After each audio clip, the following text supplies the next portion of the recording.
ताते हक लेत पेच हाथ में कोमल अंगुरियों, गोर अंगुरियां पतली मीठी शोभे मुंदरिया।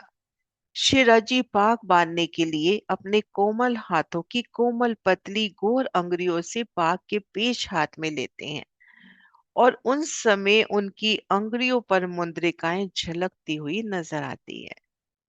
चित दे के उन शोभा को निहारे कि पिया जी बड़े प्रसन्नचित उल्लासित भाव से, उन संकुली भाव से अपने हस्त कमलों से पाक के पेच हाथ में लेकर पाक बांध रहे हैं।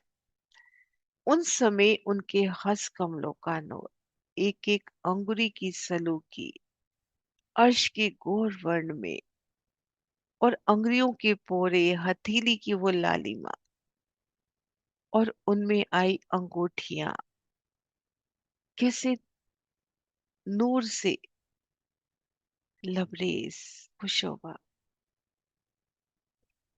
शिराजी पाक बांधने के लिए अपने कोमल कोमल हाथों की कोमल कोमल पतली गोर अंगुरियों से पाक के पेच हाथ में लेते हैं और उन समय अंगुरियों पर मुद्रिकाएं भी झलती हुई कितनी मीठी लग रही हैं। मीठी शोभे मुंदरियां, मुंदरियां यानी अंगूठियां कितनी सुंदर शोभा दे रही हैं, कितनी मीठी लग रही हैं।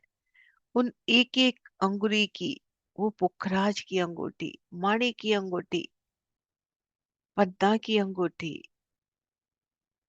नीलवी की अंगूठी, मोती की अंगूठी, कैसे एक एक अंगूठी का वो तेज।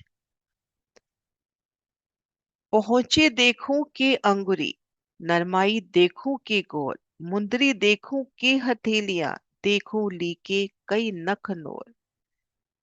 अब आप श्री महामती जी कह रहे हैं पिया जी अपने हस्त कमलों से पाक बांध रहे हैं, तो इन समय किन शोभा को देखो, उनके पहुंचे अंग को देखो कि उनकी अंगुरियों की सलूकी को देखो, उनकी नरमाई को देखो या उनके गोरे गोरे रंग को देखो, उनकी अंगूठियों की शोभा को देखो कि हथेलियों की उन लालिमा को, नखों के नूर को देखो या उन हथेली पे आई एक एक लीक को देखो। भी किसको देखो शोभा, जिस भी शोभा की ओर जाओ अति प्यारी नजर वहां से हटे ही ना।